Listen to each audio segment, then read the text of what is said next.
जौनपुर नाम के गांव में अमन नाम का एक गरीब किसान अपनी पत्नी सोना के साथ रहता था। अमन अपने गांव का सबसे गरीब व्यक्ति था। अमन रोज किसी के वहाँ थोड़ी बहुत मजदूरी कर पैसे कमा पाता। जितनी भी रुपए की आमदनी होती उसी रुपए से दोनों की जीवन किसी तरह कट जाता था। अमन के पास रहने के लिए एक अच्छा घर भी नहीं था। वो बहुत ही पुराना और मिट्टी के बने हुए घर में रहता था। अमन के पास इतने पैसे भी नहीं थे जिससे वो घर की मरम्मत करवा सकता था।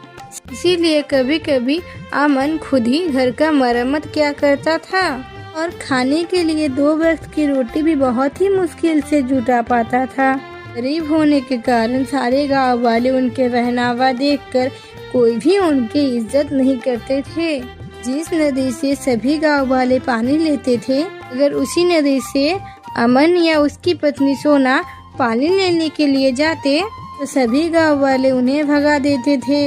अरे कल मोही तो फिर आ गए पानी लेने, गलती से भाई अपने मटके में पानी भरने की कोशिश मत करना।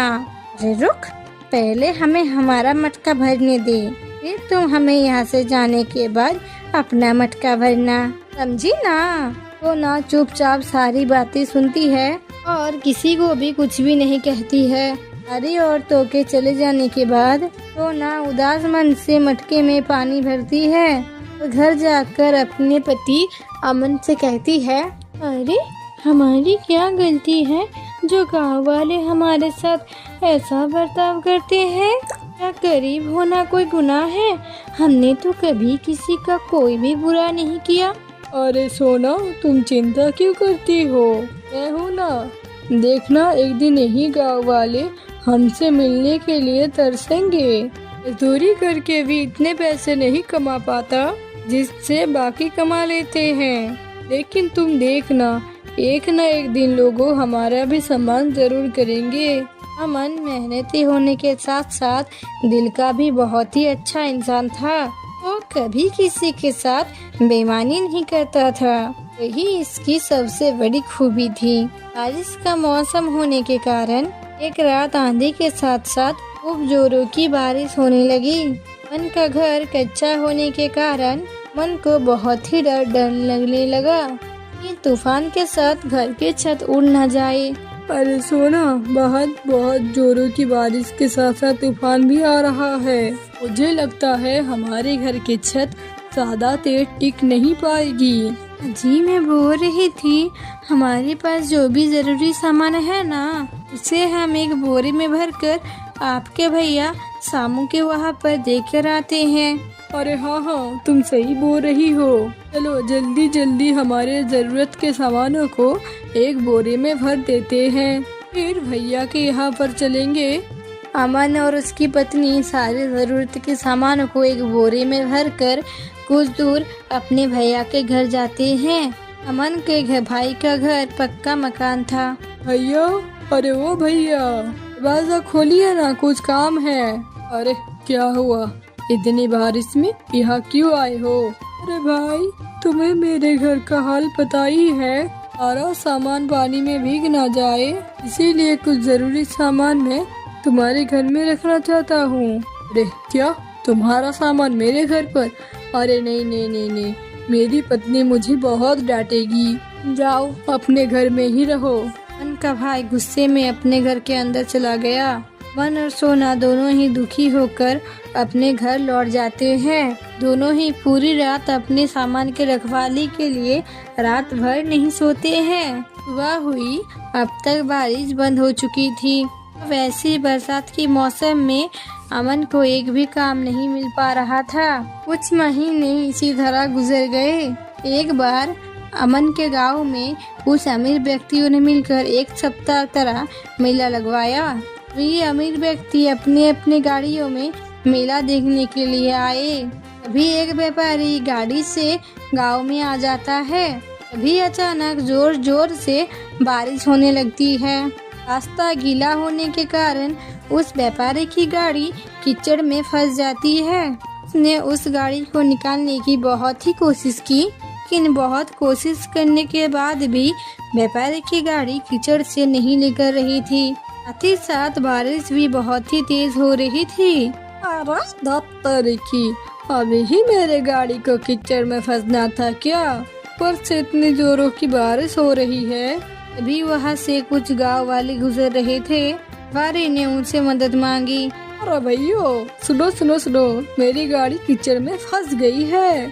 आप लोग मेरे गाड़ी को निकालने में मदद करोगे प्लीज? अरे नहीं नहीं नहीं, बारिश बहुत ही तेज हो रही है। इतनी बारिश में हम क्या मदद करेंगे भाई? नहीं नहीं नहीं, हमसे तो नहीं होगा, तुम किसी और को देख लो, लोग अभी चलते हैं। ऐसा कहकर वो दोनों गांव वाले वहां से चले जाते हैं। लगातार बारिश हो रही थी। बारिश सभी को आवाज लगाकर बुला रहा था। अरे भाइयों, कोई है, मेरी मदद करो। अरे भाई, कोई है क्या आसपास? मेरी मदद करो। अरे भाई, मेरी गाड़ी कीचड़ में फंस गई है, इसे निकालने में मेरी मदद करो। अरे भाइयों, मेरी मदद करो। लेकिन सभी गांव वाले इसकी मदद करने से इनकार कर रहे थे। तभी अमन सभी जगह पर काम की तलाश कर निराश होकर उसी रास्ते से घर लौट रहा था। फिर उसने देखा कि एक व्यापारी की गाड़ी कीचड़ में फंसी हुई है और व्यापारी मदद के लिए लोगों को आवाज लगा रहा है। ये देखकर अमन गाड़ी के पास आया। साहब, क्या मैं आपकी गाड़ी निकालने में आपकी कुछ मदद कर सकता हूँ क्या? अरे हाँ हाँ भाई, बिल्कुल बिल्कुल, मैं तो तभी से मदद के लिए लोगों को आवाज़ दे रहा हूँ, लेकिन कोई मदद करने के लिए तैयार ही नहीं है। ऊपर से ये भारी बारिश ने दिमाग खराब कर रखा है। अच्छा, मैं गाड़ी के अंदर बैठकर गाड़ी को आगे बढ़वाने की प्रयास करता हूँ। गाड़ी को पीछे से धक्का देने की कोशिश करो। अरे साहब, इसके पहिए कीचड़ में अंदर तक धंस गए हैं। मैं पीछे से धक्का देता हूँ, आप गाड़ी को निकालने की कोशिश कीजिए। बड़ी मशक्कत करने के बाद गाड़ी कीचड़ से निकल गई। गाड़ी थोड़ी आगे तक जा रही थी। अमन गाड़ी को देख रहा था। भी अचानक से गाड़ी रुक जाती है। गाड़ी से व्यापारी उतरकर अमन के पास जाता है। अरे हेलो भाई, तुम कौन हो? मेरा नाम रामू है, मैं शहर में व्यापार करता हूँ। अमन उस व्यापारी को देखकर घबरा जाता है। जी, मेरा नाम अमन है, मैं कई सालों से इसी गांव में रह रहा हूँ। अरे अच्छा, वैसे तुम बहुत ही अच्छे इंसान लगते हो।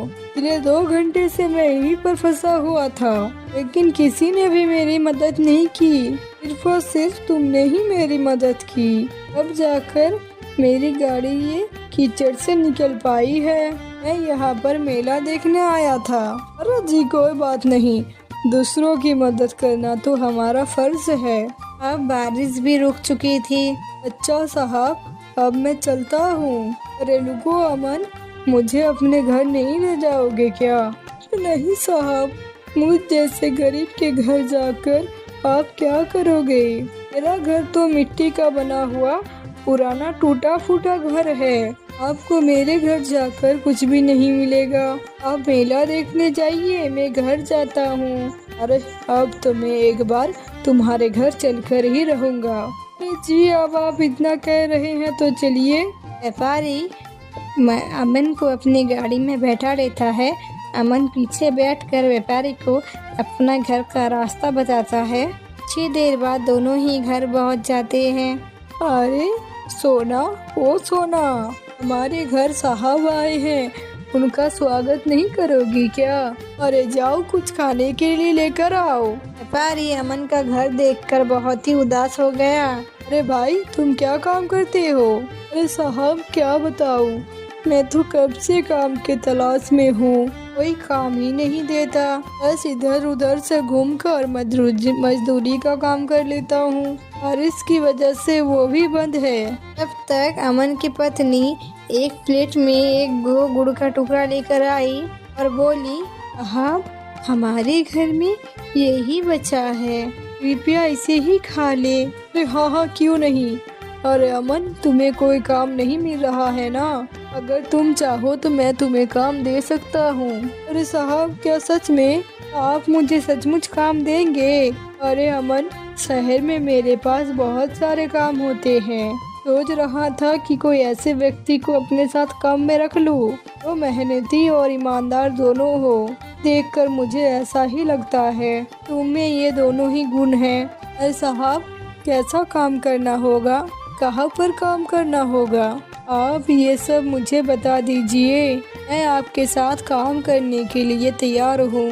अरे कोई ज़रूरत नहीं है इस घर में रहने की। मैं तुम्हें कुछ दिनों बाद लेने आऊँगा। तुम मेरे साथ शहर में काम करोगे और वही रहोगे। मैं तुम्हें नया घर दिलवा दूँगा। सुनकर अमन और उसकी पत्नी दोनों ही बहुत ही खुश हुए। अमन ने गांव में घूम घूम कर ये खुशी पूरे गांव में बताया, लेकिन गांव वालों को उसकी बात पर विश्वास नहीं हो रहा था। कुछ दिन बाद व्यापारी अपनी गाड़ी से अमन के घर आया। अरे अमन, सारा तैयार है ना? चलो चलो ते हैं। अमन और उसकी पत्नी सोना सारा सामान लेकर व्यापारी के गाड़ी में बैठ गए। भी गांव वाले का ध्यान उन्हीं पर था, यहाँ तक कि अमन का भाई भी उन्हें देख रहा था। गाड़ी चल पड़ी। व्यापारी अमन और उसकी पत्नी सोना को शहर लेकर आ गया और उसके बाद उन दोनों को रहने के लिए एक अच्छा सा घर दे दिया। अमन सारे काम अच्छे से समझ गया था। अब वो व्यापारी के साथ काम करने लगा। अमन का घर बहुत ही सुंदर था। अब अमन बहुत ही अच्छे खासे पैसे कमा लेता था। धीरे धीरे अमन और उसके घर को देखने के लिए गांव वाले शहर आने लगे। इस भाई ने अमन का सामान रखने से मना कर दिया था। अब वो अमन को भाई भाई कहते नहीं थकता था। अमन ने ईमानदारी और मेहनत के बल पर सब कुछ पा लिया।